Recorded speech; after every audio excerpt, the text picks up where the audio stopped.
Es un gusto encontrarnos en esta edición presencial de la Feria Internacional del Libro de Monterrey. ¿Y con quién estamos hoy? Con un poeta en toda la extensión de la palabra, Armando Alanís, bienvenido. Hola, gracias por la invitación. No, muchísimas gracias a ti, sobre todo porque sabemos que esta feria crea mucha expectativa. Lo primero que me gustaría que me contaras es cómo ha sido regresar a los encuentros presenciales. Pues yo emocionado y además porque esta ciudad no ha terminado, o sea, está en una evolución lectora muy padre.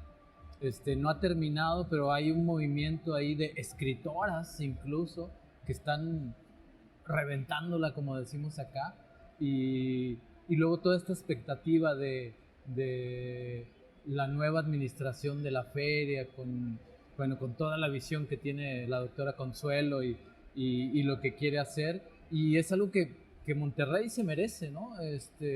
Yo soy uno de los que más luchan porque haya poesía, porque haya literatura en la ciudad y entablar esos diálogos, y siempre lo estoy intentando. Y bueno, regresar a la presencialidad es muy emocionante, ¿no? Para quienes no ubican todo el trabajo que ha hecho Armando para las letras del norte, sobre todo en España o en Latinoamérica, que creo que saben por qué él ha llevado toda la poesía a las calles. Él tiene en su haber además muchísimos premios, entre los que destacan el Internacional de Poesía Nicolás Guillén. Aparte de promotor cultural, fundar un proyecto como Acción Poética. Me gustaría que hablemos de Acción Poética antes de entrar a los más de 30 libros que tienes publicados, a tu novedad con Vaso Roto, que también nos emociona muchísimo. Háblanos de este proyecto que ha sido determinante, no solo para las letras del norte de México, sino a nivel Latinoamérica. Ha sido muy, digamos que nos ha marcado como caminantes. Sí, bueno, pues el proyecto comenzó hace 26 años. Por supuesto que yo no me imaginé que iba a expandirse de la manera en que lo ha hecho y que tenga tantos seguidores. Seguidores no lo digo como el asunto de fans ni de likes, sino de gente que ha tomado las calles y ha entendido que sin poesía no hay ciudad, como es nuestro eslogan, ¿no? Digamos entonces, que se apropió, ¿no? Se apropió sí, entonces, de esto. Es que esa era la idea, que yo no tenía esa idea, pero esa era la idea de visualizar la poesía, sacarla a la calle. Siempre ha estado ahí, pero a lo mejor había que hacer algunos recordatorios, ¿no? De que en lo simple, en lo sencillo, en los trayectos, en lo cotidiano está la poesía, y eso es lo que hemos querido hacer durante todos estos años.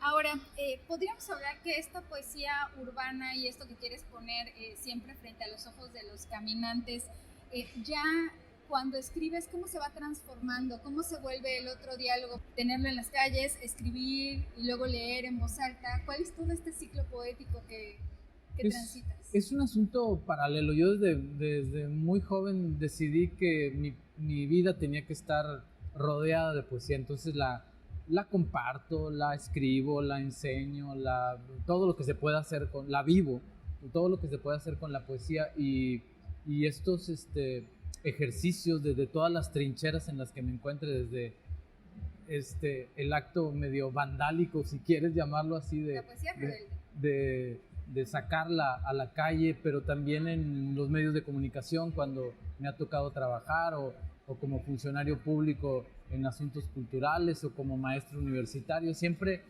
voy a buscar que la poesía esté ahí presente y se desfogue y llegue a más gente, ¿no? Entonces este asunto es así ya como que muy natural, y se han dado muchas sorpresas, porque además de todos los países en los que está en 44 países el proyecto replicado, pues yo estoy muy feliz de que se visualice, insistiré siempre en eso, de hacer que la poesía se vea, se note, y que te cree esa curiosidad después de buscarla. Yo me salí de la plataforma clásica que es el libro, y busqué otras superficies, y yo estoy muy feliz de que la poesía sea parte del paisaje en tantas ciudades y en tantos países del mundo, y que la gente haya agarrado la onda de lo que yo quería hacer, que era visualizar la poesía y entablar ese diálogo entre la ciudad de la manera más amable, afable, empática y poética que se pueda. ¿El libro de poesía en qué momento se encuentra ahora? Siempre ha estado relegado, eso hay que decirlo. Incluso con una tradición poética tan vasta y tan completa como la tiene México, ¿no? O sea, tenemos grandes poetas desde antes de que llegaran los españoles, y la poesía contemporánea siempre digo que está muy viva, pero al transformarse y leer y convertirse en libro, pues entra a otras cadenas que la relegan un poco ante la narrativa, ante la novela negra, que es lo que está en los mercados y es lo que la gente conoce. Pero yo creo que hay que luchar por eso, porque siempre se está publicando poesía, siempre se está leyendo poesía, todos los domingos en los suplementos culturales del país. Monterrey no tiene suplementos culturales. Ese es un asunto que también es... que habría que transformar. Sí, entonces hay que insistir, y gente como Vaso Roto, por ejemplo, desde Monterrey ha hecho una labor increíble y con un catálogo impresionante, y esperemos que autores regiomontanos y autores mexicanos estén visibles, y que la gente entienda que la poesía es necesaria, ¿no? Yo no sé si la pandemia nos movió cosas. A mí sí me hizo reflexionar muchísimo y leer más, regresar a muchos clásicos y empaparme más de la poesía. Pero yo siempre apostaré por la poesía, soy un activista de la poesía, y siempre creo que con la poesía nos va a ir mejor en todos los sentidos. ¿Cómo ha sido trabajar a nivel editorial el acompañamiento de hacer un libro como el del tuétano de nuestros huesos, ¿no? Entonces, bueno, sabes que se trabajó durante la pandemia, o sea, recién empezaba la pandemia, platiqué con la maestra Janet, y estábamos los dos así medio angustiados, porque te acuerdas que al principio de la pandemia no sabíamos qué iba a pasar, ¿no? Entonces, 2 semanas, ajá. Sí, entonces no sabíamos qué hacer, y quedamos en que, bueno, lo que tenemos que hacer es seguir haciendo poesía, ¿no?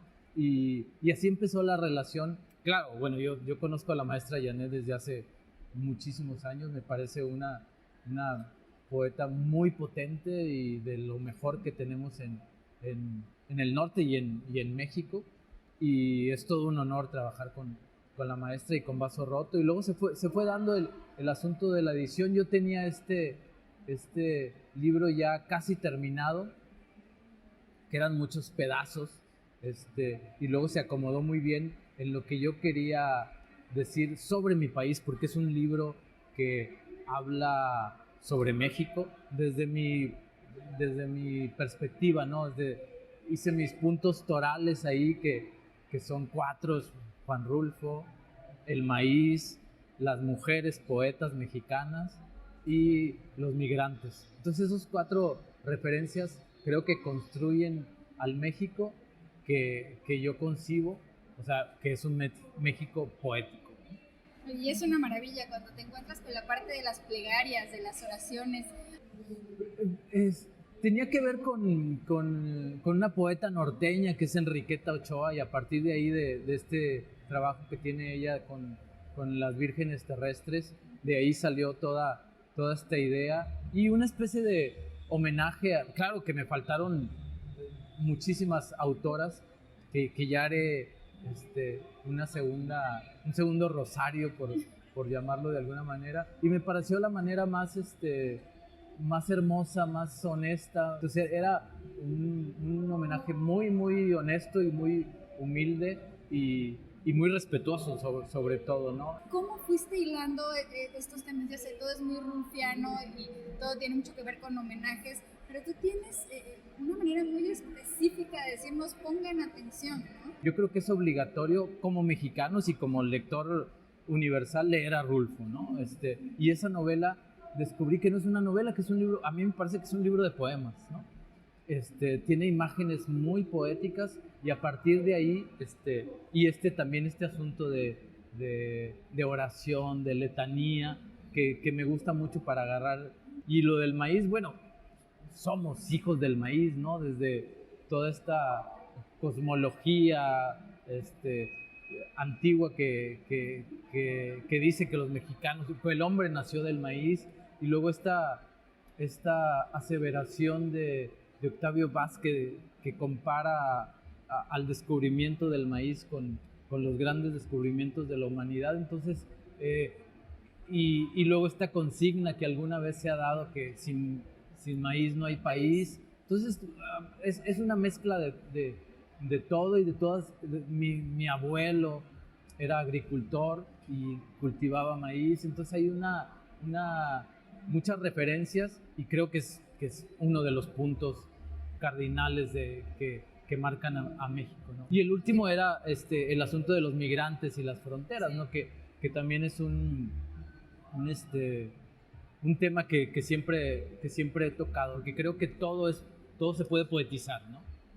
Por ahí tengo un libro que se llama Balacera, que habla sobre la violencia del narco. Son cosas que me veo obligado a decir porque siento y entiendo que los que decimos cosas, los que escribimos, los poetas, tenemos una responsabilidad social, y no sé si algunos lo asuman o no, pero yo sí desde muy chavo lo entendí. Ahora, me gustaría que nos hablaras de a qué poetas hay que ponerles atención en estos momentos. Mexicanos O latinoamericanos también.